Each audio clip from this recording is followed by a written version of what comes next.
Okay, first part of this new unit, first part of this new semester is on the railroads, which this town that you're sitting in right now in Carl Junction is actually a railroad town. It would not exist without the railroad coming through here, as are several of these towns around here.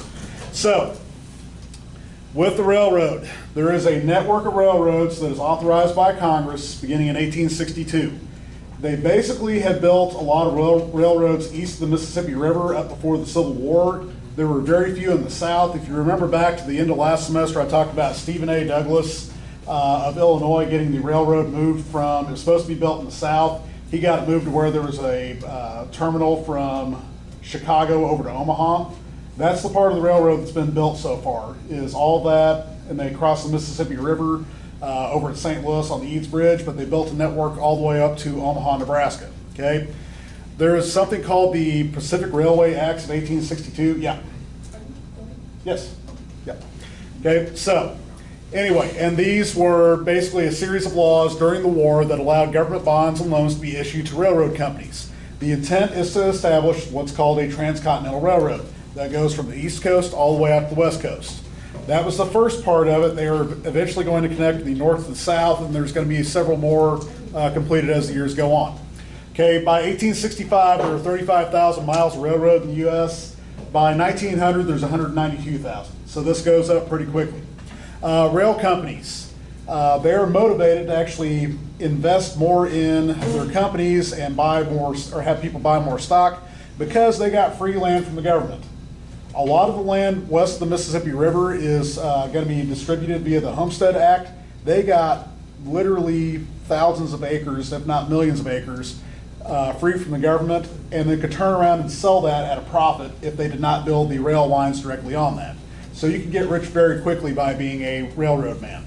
Okay, so a lot of people don't feel that getting free land from the government is fair to start with, especially whenever you can turn around and sell it for millions of dollars. But nevertheless, they did allow this to happen, and the practice ended eventually in the 1880s. Okay, a lot of the land, if you look at your house deed, especially in this area, the original owner of a lot of this land in through here and in Southwest Missouri is the railroad. Okay, so stuff you probably never realized. Anyway, after the Civil War, you have all these guys come back from the war, and they're going to need jobs. A lot of these soldiers and if you fought for the Confederacy, you're not getting a job because they wouldn't hire you. If you fought for the Union and you needed a job, they would readily hire you to work on the railroad. Problem is, nobody wanted to do this stuff because it didn't pay very well and it was extremely dangerous, okay? However, there are two companies eventually that are going to be established to build this Transcontinental Railroad. The goal was to have it done, I think within 10 years, they got it done in 7, okay? But those two companies, the first one is Union Pacific. The company still exists. Okay, they were supposed to begin the construction on a railroad that went west from Omaha, and it was just literally the contract said railroad to go west. And they thought they'd meet someplace out on the plains. Okay, the other one that they established is called the Central Pacific Railroad. They began construction from Sacramento, California, and they were contracted to go east. Okay, they did have some coordinates they had to follow on that and try to link up at one point, and eventually they get there in 1869. Okay, so the railroads, while they do provide an economic boom to the United States, and they are very influential in terms of how we become a prosperous country, not all is well and good with them. Okay, it's dangerous work, it's still dangerous work, but anyway, starting off with Union Pacific, some of the dark things they did. Remember I just said nobody wants to work for them. The only group of people that readily went to work for them are Irishmen, because Irishmen were not desirable employees or not desirable to be employed by multiple people in cities. The factories did not want them. Matter of fact, they would put signs in windows that said N-I-N-A, no Irish need apply, and that would drive Irish immigrants out of the cities.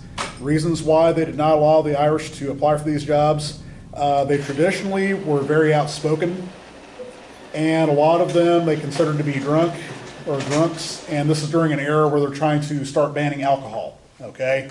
So they did not want them there, and there were just some cultural things also that clashed with people's American views, okay? So they were mistreated, they received little pay, and they are constantly attacked by Native Americans. Okay? There's a story that says there's an Irishman buried underneath every tie of the railroad between Omaha and Utah. They didn't exactly keep numbers on how many they killed. Okay, it could be well over 10,000, it could be under that, we don't know.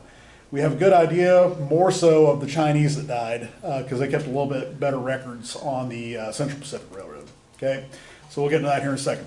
Union Pacific also was a very corrupt company back in the day. They bribed congressmen not to investigate their labor practices.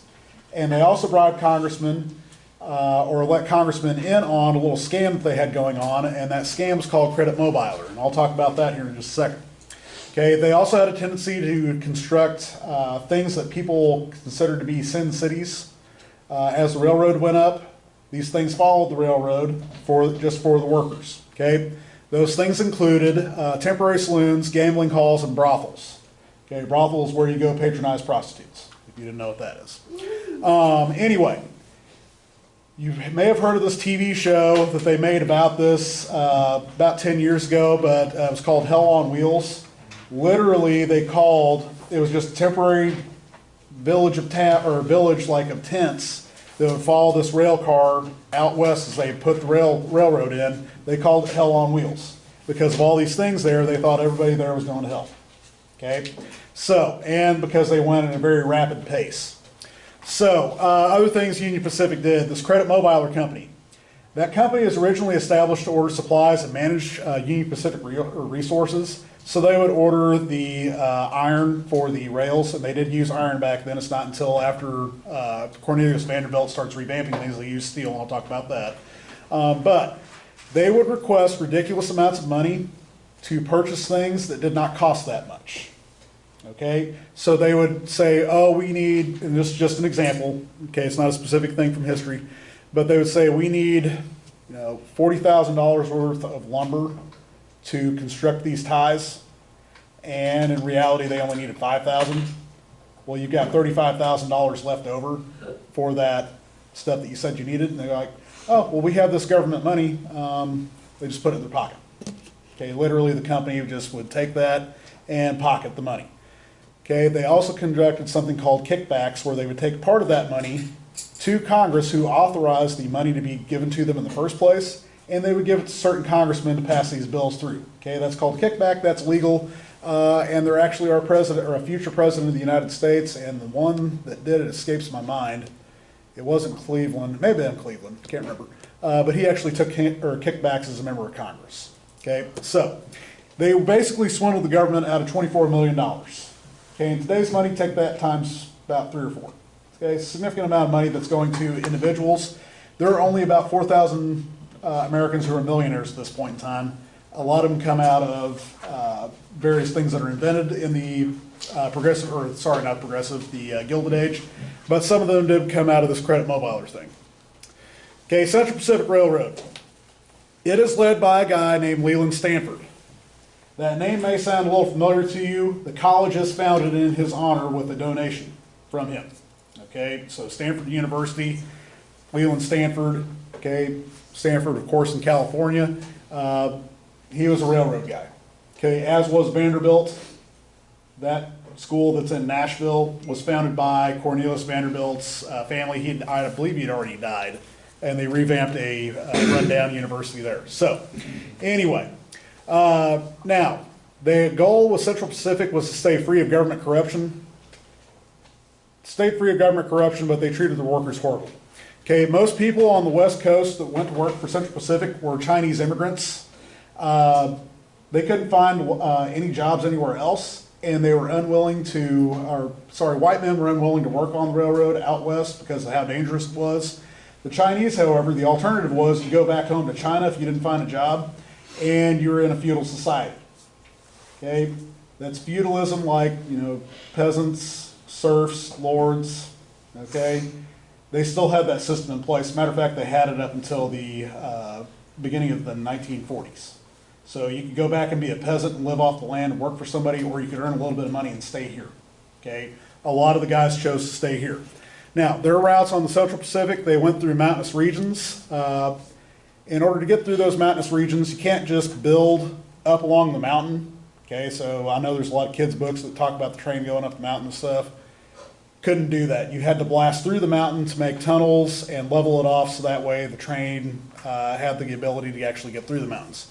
In order to do that, they have a new invention called nitroglycerin, okay, which is extremely volatile. If you drop it and drop something on top of it, it can explode. Some people carrying trays of nitroglycerin trip over a rock, drop the tray, and die. Okay, it's that explosive of a substance. So they would basically, and there's no like countdown timer on this, you basically had to put came in little bottles, you'd put the bottle in the side of a mountain after you drilled a hole, and you'd put a charge in there, and you had to run and get out of there before the fuse got down into the charge. And if you didn't, too bad, so sad. Okay, so anyway, a lot of people got killed by the blast. Some people actually got killed by the landslides because you're in the mountains and rocks are loose. Those landslides would come down on workers as they constructed this. And of course, you're getting paid next to nothing with this, and you're having to live out of a tent. Union Pacific at least put their people in sleeper cars. So you had like an actual structure to sleep in, even though it was a rail car. Central Pacific, you're in a tent and you're in the mountains and you're freezing. Okay, so a lot of people actually froze to death. You wouldn't strike. Some people were like, well, why didn't they strike? You wouldn't strike because you could get fired and then you're going back home with no money. Okay, and you didn't, I think I read this someplace, you actually did not get paid. Did not get paid until the work was completed. Okay, so, let's see where we're at. Okay, now, actually I went all the way through that. Let me plug this in real quick. Construction on the Transcontinental Railroad. Like I said, I think they had a goal of getting it done in about 10 years. They actually exceeded that goal. They got it done in 7 from the time the legislation was signed. On May 10th, 1869, remember I said they had some planning ahead of time of where they were going to meet. They meet at a place called Promontory, Utah. It's actually called Promontory Point, Utah. Okay, and I'll show you a picture of what this looked like whenever both groups approached each other. But they had one steam engine on one side going west, one going east, and they literally were putting down the boards, throwing the ties in, and putting the rails on top of that as they went along. As soon as they get to the last tie and they have the rails linked, they took out a golden spike that was specifically designated for this time period, or for this time, whenever the railroad's to be completed, which I've got pictures of it back there on that back wall, and you'll see a picture of it here in just a second. But they took out this golden spike, hammered it down into the rail tie at that location, and they got on the telegraph wire, which a lot of people don't realize this. As the railroad went up, telegraph wire went up along with it. They got on the telegraph wire that they had just put up and messaged the White House, just a one-word telegraph, done. Okay, and they got it done on May 10th, 1869. Okay, so the East and West Coast, this is the first form of mass transportation to link them. As soon as this one's done, they say, well, we need to link the North and the South. They're actually going to build 4 more transcontinental railroads, one going through the South. This one, of course, went north. One connecting the North and the South, or North to the South, and I forget where the other one was, but anyway. So there's a total of 5 transcontinental railroads at that point in time, and since we've replaced it with interstate travel, the railroads are not used as much as they used to be, but they're still a good form of mass transportation. Okay, now, the impact of the railroads.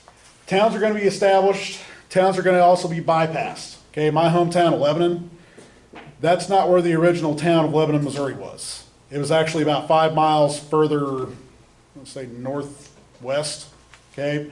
They actually had to move the town because they built the railroad south of it.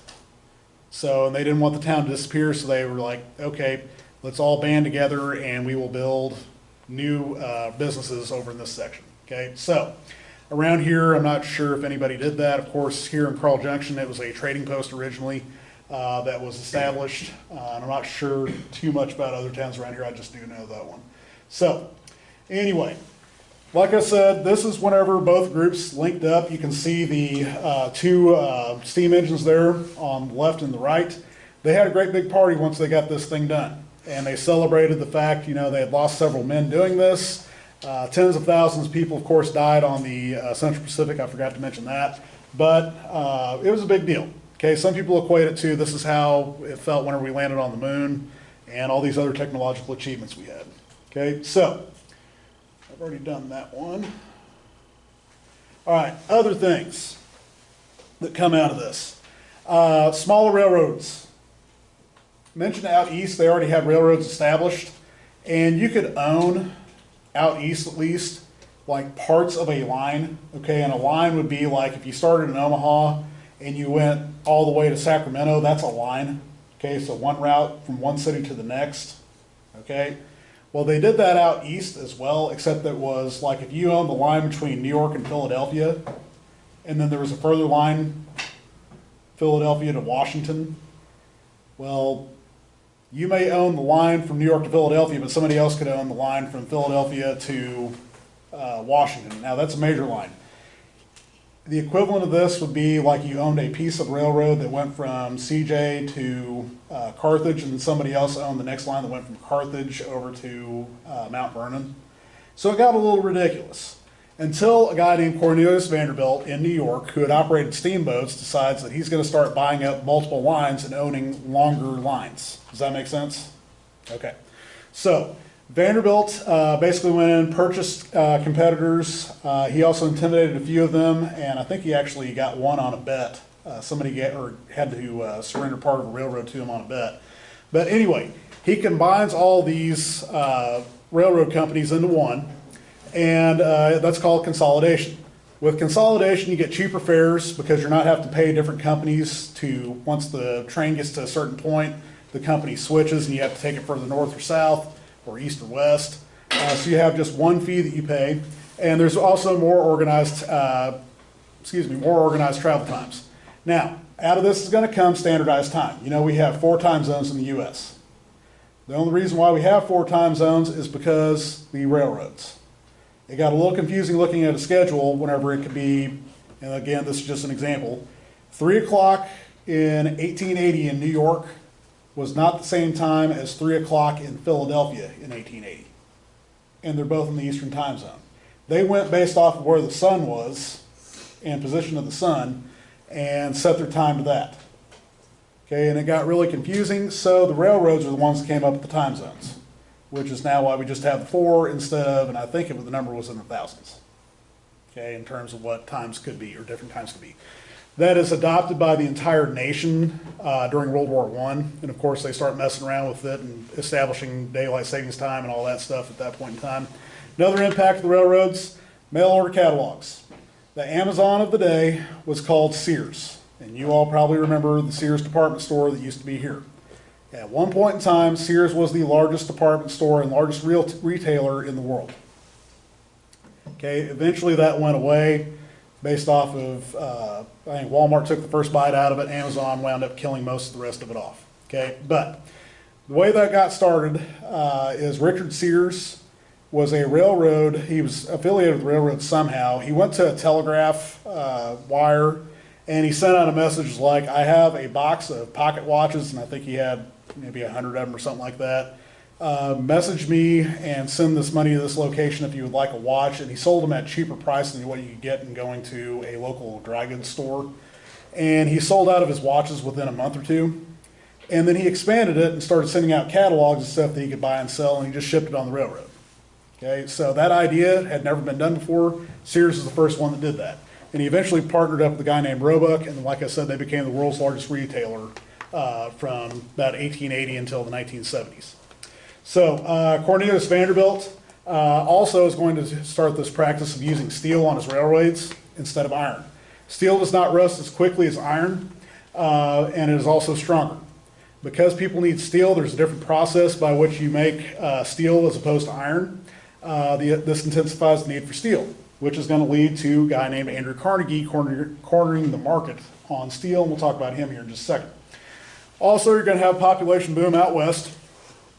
There's going to be several cities that spark or pop up as hubs for major railroads. St. Louis and Chicago became the two that grew the most out of this. The West Coast eventually grew once they figured out a way to get water down to Los Angeles. But the railroad hubs around there, St. Louis and Chicago, Kansas City was another one. And Kansas City became a big one for cattle hauling, and we'll talk more about that whenever we talk about the West. But as you can see, a lot of business, a lot of money changing hands during this. You're going to have some regulations on that, otherwise it can become corrupt, and it did become corrupt. Okay, so Credit Mobiler, like I said, they stole $24 million from the government. Government officials started seeing this, and the ones that were not included on it began investigating those that were, and they wound up shutting that down. Okay, so the problem with this is, at this point in time, we have what is called laissez-faire economics. Laissez-faire means hands off. In other words, the government is not supposed to interfere with the economy whatsoever. The only ways that is acceptable in a true capitalist economy practicing laissez-faire economics for the government to interfere with anything dealing with business would be if there was going to start a war or if somebody had stolen property from somebody else. This didn't have to do with either one of those, so a lot of people were like, wait, you can't do that. That's either socialism, communism, insert your whatever ism you want there, okay, dealing with economics, okay? But anyway, most of the people that were calling for this were members of a group called the Grange, or the Grangers, okay? And they were a group of farmers that were strongly impacted by an economic recession in the 1870s, and they were also impacted by the railroad ripping them off, okay? What would happen is, and I'll talk a little bit more about this later on, the railroad would charge you more to ship less items a shorter distance than it would for you to ship a lot of items a longer distance. Yeah, it doesn't make sense to me either. Okay, basically what it was, if you were a larger farm or a larger corporation and you shipped more, they gave you a discount. If you were a smaller farmer, which most people were small farms, they didn't have these collectivized, or not collectivized, that's the wrong term for it. They didn't have these large corporate farms, or bonanza farms, is what they actually called them, set up very frequently in the U.S. So most people were small farmers. They could not afford to ship their stuff, and it hurt them economically. Okay, so I may actually talk about that here in just a second. So, couple of things. Wabash versus Illinois. Remember I mentioned that there's going to have to be regulations on the railroad and these businesses. This is where the Supreme Court says, once and for all, only Congress can regulate railroads. It can't be individual states. Otherwise, you'd be paying a tax. Let's say you were going from Illinois into Missouri into Nebraska. You'd have to pay 3 different state taxes on that one. Okay, just to ship things, if it was just up to the states. Congress realizes, or the Supreme Court realizes this and allows Congress to regulate the railroads. Okay, so the first instance of this comes via the Interstate Commerce Act. Parts of this are still around. Okay, it requires rates for shipping and passage to be posted ahead of transactions based on equal measures. In other words, you had a flat rate for shipping, and it would be like here's however big your cargo is going to be. Here's how long you're going to ship it, and they had a formula on there that was equal, so that way nobody was getting ripped off with it. It was still expensive, but it also banned, like I said, those lower rates for large companies to ship more, and the higher rates for small farmers who ship less. Okay, like I said, part of that's still around today. It regulates trucking on the interstate highways. It still regulates the railroads, but the rich and powerful corporations are going to find ways around this. Okay. And it's going to have to be cleaned up in the 1900s under Theodore Roosevelt and William Howard Taft. So, mentioned there's a lot of money to be made on this. That will lead us into the West as well as the Gilded Age. So, that'll end that lecture right there.